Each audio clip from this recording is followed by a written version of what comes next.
Welcome to Cross Platform Podcast, where we discuss how to solve productivity problems across platforms. I'm Augusto Pinaud, And I'm Art Gelwicks. and today we're talking about what to do when devices reach their end of life. Yeah, this is a tough one because this hits home right now for me. I have two Chromebooks right now. One is my favorite Chromebook device. I've talked about it in the past. That is on its last year of updates. Come 2023 June, it will no longer be eligible to receive updates. But I pulled an older Chromebook off of my shelf, which is in perfect condition, pristine, works great, charges great, does has a nice big screen. It runs out of updates this June. So in 1 month, it will no longer receive updates. Now it just received an update putting it on Chrome OS 102, I believe. Oh, So nice. it's good for quite some time, but it raised the question in my mind looking at various pieces of equipment. We're talking about hardware now that can last 3, 4, 5 years without too much of a problem and still function well. What do you do with that type of part of your system when it reaches that end of life? Whether it's an intentional termination, such as no longer receiving updates, whether it's the hardware is just underpowered and you need to decommission it out of your system, whether it's software, you won't, Windows 11 almost did that to a lot of people, actually did that to a lot of people They did to that. not allow the upgrades because of a declared obsolescence and requirement of specific hardware. What do you do? How do you handle knowing that and this is the worst part, knowing that some part of your system has to come out? The And, unexpected one I get, but and that's what I was going to say. I may want to maybe keep it, let's cover them. Let's start with that one. What happened with the device fail? Okay, because Mhm. that is the first one that most people will come to their hands. Okay, like this sometime this year, my wife iPhone screen on the bottom corner died. The screen, this corner went black. Okay, it's out. Okay, what you do? Okay, because it's January.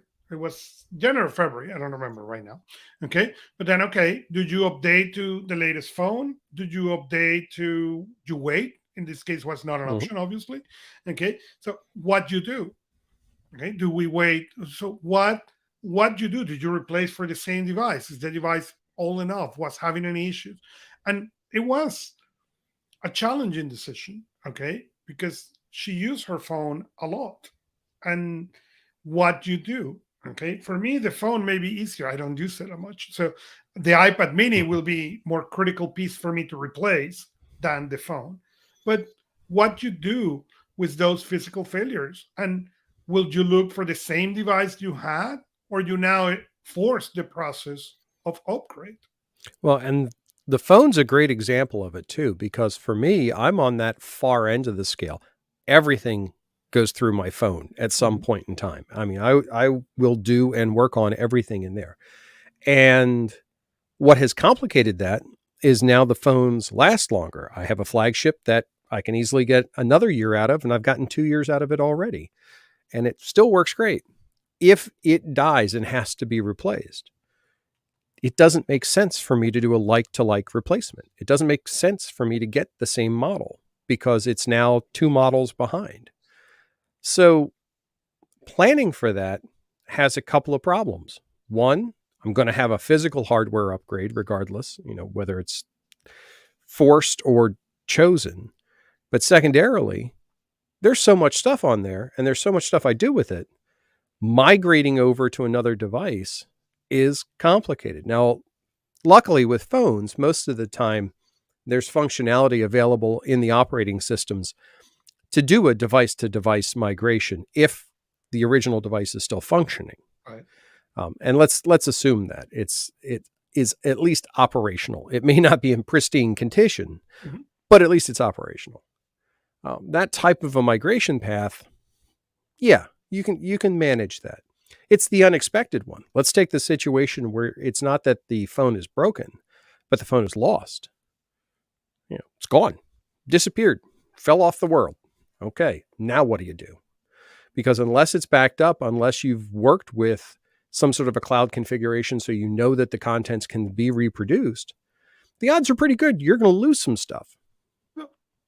So this is a lack of completely lack of knowledge, because on the Apple world, Apple almost forced you to Mm-hmm. have a 5 GB Apple ID for free, or Apple Mm-hmm. iCloud, okay, where your phone, I mean, unless you manually go and say, I do not want you to back up my phone, Mm-hmm. okay, they will do it. Okay. And they almost forced you to do that. How that works on the Android, on the Google side, and this is lack of knowledge, to be honest with you. You're not really forced on the Android side. It is a capability when you sign in with a Google account, which is pretty much standard across the board.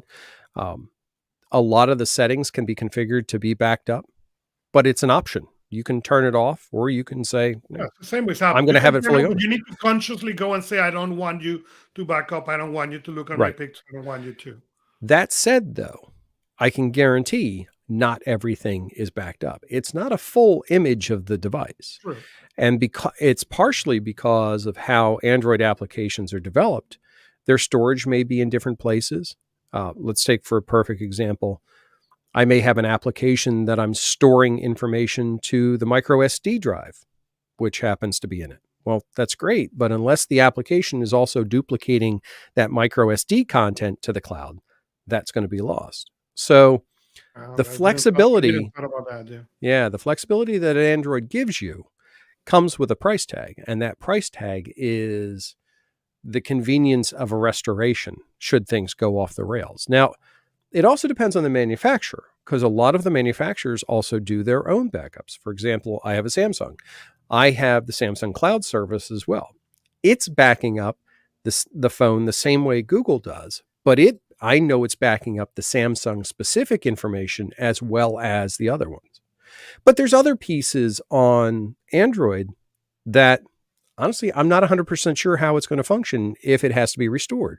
For example, there is a privacy folder that is locked to the device that has content stored in it that is encrypted that I don't think is actually backed up to the cloud. Now that we talk about it, I have to go look. So if it's not and the phone disappears, at least I know the content can't be used for nefarious purposes, but it's gone.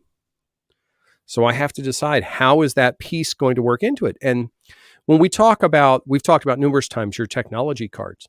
This to me is a good candidate of something to include on the technology card. What Mm-hmm. is the end of life for this particular device? What's the process going to be to decommission it and take it out of the equation? Even to the point of, what do you do with the thing? If you have a device, like I'm thinking about this Chromebook that's going to run out, come next month, I'll probably use it for a few months afterwards because just it'll be okay for a while. But at some point, I need to get rid of it. There's nothing wrong with it. Still works great, but it's just not getting updates. So what do I do with it? Can I, in good conscience, donate it to someone? Well, I know it's not getting updates. So why would I do that? Does it become e-waste? And that now I is part of the problem. I agree yeah. with you, because will I give you this device to somebody knowing that it cannot upgrade? And it's a difficult one. Yeah, I'm not inclined to do that. I won't turn that over as a cost to someone or as a detriment to them just getting a hand-me-down machine. I have to repurpose it then, or it's just going to become e-waste, which is a terrible thing. Now, granted, with some devices, it's easy. You can do a wipe on it. You can do a power wash. There's actually services now for Chromebooks which do the deep purge the same way you have on Windows-based machines. And then they wind up selling them for parts to recover. But that's a lot of work. And we got a lot of devices. I mean, people have seen photos of your office and they've seen photos of my office. We got a lot of gear. Well, true. And talking about this, the involuntary one, before we move to the other kind, that happened to me 2 weeks ago, and I mentioned that on the last Mm-hmm. week's show. Okay, that my iPad died. Okay, and it died, went to repair. Okay, but that's where I love what I have with the iPad, because I got the new iPad, okay, in the mail put it in there, put my credentials, and yeah, I needed to wait whatever time it took to download. But as soon as it finished, all that I needed to do was I didn't even to think what I have email wise. Okay, just Mhm. needed to put the passwords and all was going. And so that was very powerful for me. And it is still very powerful. The fact that I can just look at that, I move recently, and we were talking to another category, where I move the Chromebook that I was using to record the show. Now it's not part of the studio because I wanted to use Crisp to improve the sound, to Mhm. improve the noise background in my office. So that relegate that machine, even that I really like that machine, it's now sitting there. It's not been as active, and it may be now, unless I found what it's going to be, this machine is going to disappear soon out of the office because I have no real use for it. And it's nothing to do with the machine. The machine is perfect. It's just I need now I want this specific piece of software that it will not run over there. Yeah. It's it's a very difficult part of the hardware life cycle. I mean, Hmm. dealing, I hate to phrase it this way, dealing with the mortality of your device, or devices. I was working with a client today, and he has a couple of keys on his keyboard that have gone bad. Well, you wouldn't think it's that big of a deal, but that device is reaching the end of its serviceable life. It's not the years, it's the mileage, as the saying goes, Hmm. and it's taken the wear and tear. So it's time to start thinking about, okay, we got to move you on to something else. And that's where that plan comes into play. Where does your data live? What actually has to live on the device itself? How do we rebuild that device in a way, in a new form factor that gives you the same functionality? Things like Chromebooks pretty much park everything in the cloud. You don't have to have anything locally. So it's wipe, load the browser, you're off and running. But that's not still full functionality. If you look at a Windows machine, well, if your data is parked in the cloud, you can rebuild that Windows machine with the local applications in relatively short order, especially using imaging technologies. But even so, you still have to plan on that. And those are technologies, that imaging technology that I'm talking about, that's not exactly something that, everybody has in their home office. They're not going to be able to just flip a switch and rebuild a machine. There's a lot of work that comes into that. And even So, even as geeks, okay, mhm, it is not a switch. Okay, every time you need to rebuild no, one machine, you're like, it's a couple days work. And it's a couple weeks after that of finding all the things that didn't come over. And you find this app that didn't get loaded and that app. It's ironic we mentioned that because one of the options that you have, we were talking about the Android functionality. When you reset up an Android phone, you get the option to reload the old image. okay, I always tell it no, because what that does is it gives me a clean slate. Then I can then go through and install the apps one at a time as I need them to make sure that I have the minimum on that device and I don't right. pick up all that clutter from before. It's an easy way to do kind of an application bankruptcy at one point and then move forward. Would it be faster if I had the device completely restored? Yeah, Yes. probably. And if it were an urgent Yeah, situation with an there is exact, no role in that one. no, but I'm not doing that because I don't gain the long term benefit of that cleaning house. And Correct. this is a good opportunity to say, okay, if I'm going to clean house, what's going to happen? What's going to be the process? And I have another show some of times mentioned, friend Michael Slewinski used to do Mhm. that, and he still do. He doesn't document it as well as he used to, but he used to go once a year and pull his office out. Okay, Mm, every and just start bringing things in as he needed. Given yeah, his girls are now grown up, and that's now way more complicated than when you didn't. You don't have kids running around and talking. yeah, Now whatever he put on the hallway may have the chance to be lost forever. yep. Okay, but If he it's used cool, to it do grows that. legs. Right, right. Uh, But he used to be able to take everything out of the office and then bring one tech piece at the yeah. time as he was using and make a really, really powerful clean out of the office. There's a lot to be said for putting into your systems and your solutions that opportunity to restart. I mean, Mhm. we talk about it with computers all the time. If it's not working right, you do a reboot. Windows, that's kind of the first rule of law is you go in and it's not working right. Okay, reboot and then go from there. And all the dust settles and usually it seems to work. Well, if we think about that with our systems, being able to do the same thing can be really empowering. I've done similar things in OneNote and in Notion where I literally will have a dashboard that kind of gets out of control after a Mhm. while and it's cluttered and I will say, okay, you're done. I'll start another one and start moving items over to it and literally restart it. I'm not losing anything, but what I'm doing is I'm giving myself an opportunity to have a clean slate and start to approach this with the perspective I have now versus the perspective I had when I built it the first time. Right. And I think that works for all of our systems. And we do this all the time. Android users are terrible for this, especially if they're like me, where you swap out launchers. I'm going to try a different launcher. I'm going to try a different icon arrangement. I'm going to try different folders and different widgets to have not only that search for the best, but the search for the different and that kind of mental acuity that comes from the unfamiliar. Right. So let's talk about the planned obsolescence, the ones that we know are going to go out the door. Let's say one of your favorite devices, is getting pretty long in the tooth. It's going to go in the next probably 6 months or so. What's your process? How do you start getting ready to kind of Oh, put that to sleep? and that happened to me. My main iPad, the iPad, I had an iPad Pro, 12.9 inches. Okay. And it's fine. It's still Mm-hmm. getting the latest operating system. Yeah, it's getting a little slow, but last year I needed to make that decision. Okay. Would I want to extend it one more year or it's time to replace it? And there were two things that were on my mind. One is I was really wanted the Magic Keyboard, the Apple Magic Keyboard. I think that cantilever thing, it is incredible. And there was nothing, no accessory available for my initial original iPad Pro. And the second thing is it was getting slow. Could I keep working on that iPad for another year? Yes, I could.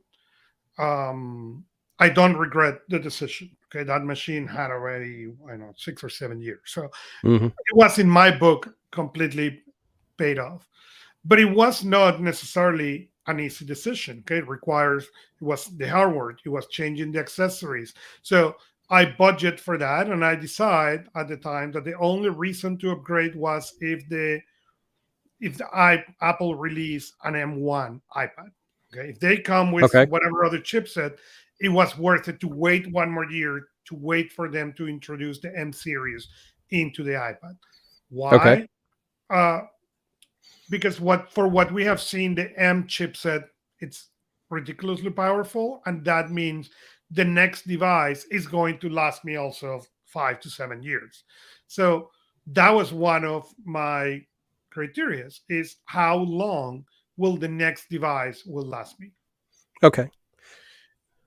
So that's point one. Point two, in my normal plan upgrade cycle is when Apple said we are not upgrading your machine anymore. I had a Oh, MacBook Air. It's a MacBook Air 11. Was a 2013 machine, if my memory serves.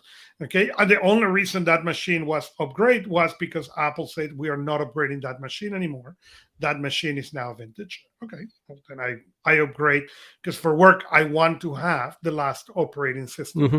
So that's my other way to upgrade. And I just went to a basic MacBook Air. I don't need anymore. I don't need the machine. Even that it's nice now that I'm able to use it as the studio. That was not even in my mind when that came. I just thought, okay, let's make sure that we have a machine that will be equivalent to that 2013 machine. So this raises an interesting question as we're talking about the planned obsolescence of devices. What do you feel about buying older devices? For example, maybe not the current state of the art flagship one, but maybe one that's a generation behind, two generations behind. I know a lot of people will do that because there's a significant cost savings. It's like buying Right. a used car; you don't have the depreciation right away. Um, how do you feel about doing that? What are your pros and cons related to that? When I advise people, that may not apply to me, but when I advise people, my first question is, when are you going to upgrade this device again? Okay. Okay. And if you are telling me, now I'm going to get this device and run it until the thing die, I normally advise people buy new. Okay. Why? Because yes, you're going to get the depreciation, but you're going to take it forever. Okay. Mm-hmm. If you know, you know what, I want to upgrade every 3 years more consistently, then go for the refurbished store because you're still improving your hardware. You Mm-hmm. don't get the depreciation hit, and you're anyways going to replace it soon. Okay. I'm one who it's funny because when it comes to phones, I always buy the current model. If I'm going to upgrade, I'm going to get the current version. And I usually time it just around the release of the latest version because I Right. know I'm going to hold on to that device for a period of time. For things like my tablet, I bought a tablet that was at the time a full version behind, and actually the light version of it because I knew what I was going to ask of it. The only requirement I place on those types of devices are making sure that there's a commitment from the manufacturer around the the software and firmware upgrade cycle for that particular device. How many more versions are they going to get updates for? Security updates and feature updates.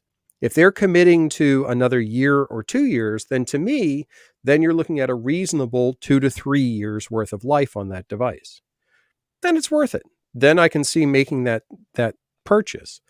But if you can't get that kind of commitment, then you're really just investing something that's gonna you might as well buy one of the really cheap ones from like a Walmart because they're never going to get an update at all. So it becomes that catch 22. Are you going to sacrifice future capability for a lower price now? And in some cases it's okay. In other cases, I wouldn't recommend that kind of an investment decision. You want to go with something that's going to maintain its lifespan, especially if it's a bigger device. If it's say a laptop or something like that, where you're going to be asking a lot of the device, I think you Well, want to and it maintain comes that also life what cycle. is what you want out of the device. And for example, I lately, for whatever reason, I'm getting a lot of questions about device for kids. Okay. Okay. My friends are getting to that age where Yeah. now the kids want devices, and okay. And it comes that question, what is the device? And actually the latest one, I recommend them. They wanted to do two specific things on the device that basically center them into a Mac or a PC.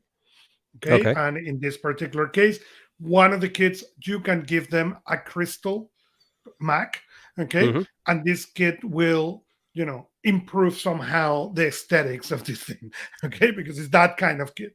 The Gotcha. other kit, it's more like what I was as a kid, Mm-hmm. okay. If you give them a metal, Mm-hmm. the rock Toshiba one, he will figure out how to break the hinge on that Yep. thing, okay. That was me as a kid. So they were we I proposed a couple of machines, and they came and said, well, my concern is, what is going to happen when this other kid break the machine? Okay. And I said, well, what is going to happen? Why then you don't go and buy? And actually, what I recommend was a Lenovo ThinkPad. Okay. Mm-hmm. Buy two Lenovo ThinkPads because they are basically indestructible. Okay. And that may be the best machine. So that's also something to consider. What is Yeah. the use that you are going to give to this machine? And I don't know if we make this discussion, you and I, pre-show or a past show. I don't recall, but my daughter came and said, "I want a machine. Mm-hmm. What do you need?" I don't know. Well, I need a little bit more than that to help you. And at the end of the day, she came back and said, you know what? You're right. I don't need anything right now. And as soon as I enter to high school, I may need a new machine, but I don't need anything right now. Kudos to her for have that maturity. I will have not had that maturity. Okay, if you give me the option to buy a machine today, if you tell me Yes. right now, hey, here is money if you want to buy a machine, you can guarantee there is something Hmm. shiny in my office in the next hour or so. But she's more mature than what I am. Well, So, and I think that raises the final point that I wanted to bring up with this is that when we have devices as part of our systems that we can plan for their obsolescence and we can plan for their replacement, I find myself with shiny object syndrome quite a bit related to that thing. So every time I look at this, my favorite Chromebook, and I recognize the fact that it only has a year left, looking at all the other Chromebooks in the marketplace is that much more attractive. I right. want to see what the successor is going to be. And I have to consciously remind myself that, all right, if this thing runs out in June of next year, in theory, I should probably think about replacing it around December of next year. Mhm. I'll be able to get through an extra 6 months. I'll be fine. It'll be okay. Um, so I really don't have to make a decision now, and I don't have to focus on what's in the marketplace right now. What I have to focus on is what's going to be in the marketplace in June, and then Well, start working from there. but not only that, it will give you time. And we have discussed, I invite listeners to Mm-hmm. go back to that technology card episode because it is important that it will allows you to see what it is, what you need, what you actually are using out of this machine. Okay, what is Mm-hmm. important, and have now that period of evaluation to be able to make a good decision of what are you going to replace this machine with. You know, when I made the decision to evaluate to replace that iPad Pro for the new M1, okay, when the M1 was announced, the decision was a piece of cake, not because it was a piece of cake, was because I took my sweet time to analyze what I was doing, what I needed, Mm-hmm. what I, and I knew exactly why. And as I said, the first decision box for coloring away was, is this going to be an M chipset? Yes or no? No. Wait for the next year upgrade. That was the end of my discussion. Yes. Okay. Then let's go. And that's now what is coming to your decision, and to anybody of the people who are listening to us. If the machine is getting there, what do you need? And that was the question. That was what, again, what I admire out of my daughter's decision, because Mm-hmm. that was the question I asked her. Okay, I didn't care buying the device. Okay, my question was, why do you need a device, and what are you going to do with that? Okay, Exactly. and Ex- she was mature enough, that I'm not, but she is apparently, okay, to say, well, I don't know. I just thought about it will be cool. And right. And that's, I think, the decision point that so many of us have to do. And we have to take the lead of your daughter and say, what is my decision? What is the value I'm going to get from this? And is there a bonus that I'm going to get out of planning on this? But at the end of the day, the conversation's the same across the board. Every device needs to be replaced eventually. right. There is no way to avoid this, and you have to accommodate it. Failure to do so is inciting chaos. Yep. And I, not only is inciting chaos, it's also planning a future stress that is not needed. Okay? Exactly. You don't need that stress, because now you will be making a decision that do not is not needed to take at that speed. Okay, when the machine Mhm. die and now you cannot work. Okay, you or let me rephrase that. My mind will not be able to go and say, okay, what I need this machine to be in 3 years or 5 years, what I'm really this the thing is I cannot do and I need to do, and I will buy whatever it is. That in many cases means you buy the wrong thing, and now you need to start looking how you're going to upgrade the thing that you just Mhm. buy. No, I agree completely. I agree completely. This is like, I use the same analogy when it comes to job hunting. You look for a job when you don't need one. That's the best time to look That's the best because time. you eliminate the stress. The same rule applies to everything we've just discussed in the past 30 minutes. If you can do it when you don't have to, you are prepared when you do. Yep. And it goes then to the next point. Okay, now what you're going to do with the old gear. Okay, and as the guy with the multiple screens, okay, that's a question that I need to ask myself Yeah. often. Okay, fine. Now, I shared at the beginning of the show, I was recording podcast on a Chromebook. Okay, it Mm-hmm. works great. It's touchscreen, connect the microphone, great. Now that task moved to the MacBook so I can use Crisp. Great. Now, what's going to happen with that machine? Because that was my studio. Okay, what I replaced was the studio from a Chromebook to a MacBook. So, what you're going to do with that machine? Yes, in the case of this machine, I can hand it down that machine. That machine, it's very new. It will be upgradable for many years. So, whoever get this machine, it will be fine. Mm-hmm. But what you do with older hardware? I have the MacBook, the MacBook, the iPad Pro. Okay, Mm-hmm. I may have one upgrade more, maybe two. I don't know if it's going to make it to iOS 16. I have my old MacBook Air. There is no more update. Yes, Apple will for a while still give security updates to that Right. machine. I don't know how long, but it will. So that machine is still, you can hand it down for a while if until at least until Apple. So maybe 1 or 2 years, and after that, I think the machine will be too slow. But Mm-hmm. what you do with that? What are how you decommission this, and what happened with the hardware that is not? I have an iPad Air 2, okay, that I use for something very very specific. But that machine is it went already to the obsolete list or vintage list, as Apple called them. Okay, so that means this machine is not going to be upgradable anymore. That means it's going to lose his position in my desk, Right. okay, in the next 3 months. Okay, because if you don't have the last operating system, I cannot use you as a testing machine and all that. So this machine is going to die. The question is, can I pass that machine down?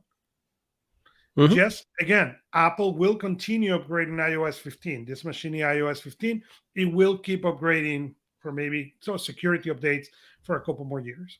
Okay, maybe a year or more. Okay, then it can go somebody for a year. It can go to my parents for a year. It can go, but that means now I have one more piece of hardware that I need to still Yes. manage when I pass it down. Yes. And that's one of the things we hadn't mentioned is that when you hit the up or the end of operating system upgrade cycles, often the operating systems will compel the app developers to upgrade their apps to that version. Correct. That's the issue that I have. I have two iPads sitting behind my desk that their operating system updates, the devices still function just fine, Yeah, but the apps that I want to use on them won't it function with does. that operating system version any longer. Well, that eliminates its purpose because I'm not using it to be an iPad. I'm using it for that application. And I can't now. So it's a pointless device for me for those particular purposes. Correct. And that's all a factor that has to come into play. And I think the point that you just brought up about the fact of handing that down within your family being one more device that you now have to keep track of when it reaches the end of its lifespan. Yeah, it's still technically yours. It's still within, it's in the bullpen. It just doesn't get to pitch real often. So, Correct. But you need to still maintain it. You need to stop paying yeah. attention, and you think on kids and parents, great. So now I'm going to give a device that I'm aware that will have unlimited security upgrades to the kids and the parents who are the most, the vulnerable part of the Yeah, sandwich. So it gets it's really really, a problem. really tough and challenging. It's really a problem. And this is the kind of thing, unfortunately, that we now have to do more so every year that moves forward as more and more devices are worked into our environments. And less responsibility from a business or professional standpoint can be pushed off to companies and organizations because we are doing this in remote work environments. We are now obligated to become our own IT departments in many cases. So this all has to factor into play. I wish we had better answers, but we're facing the same Well, problems. but again, we invite anybody to come and interact with us in the Personal Productivity Club. And if you don't know how to work on the answers, or you know what, I know how to do it. I just need to bounce it with somebody. Come, Yeah, interact with us, and we're happy to have the discussion we'd with love you. to talk through your situations with you and give Yeah. you some ideas. So follow us where you like to listen to podcasts, like us, or subscribe to us and leave us a review. That thing. You can interact with us in personalproductivity.club. There is a cross-platform channel there. We are Augusto Pinaud and Art Gelwicks. See you next time from your favorite device.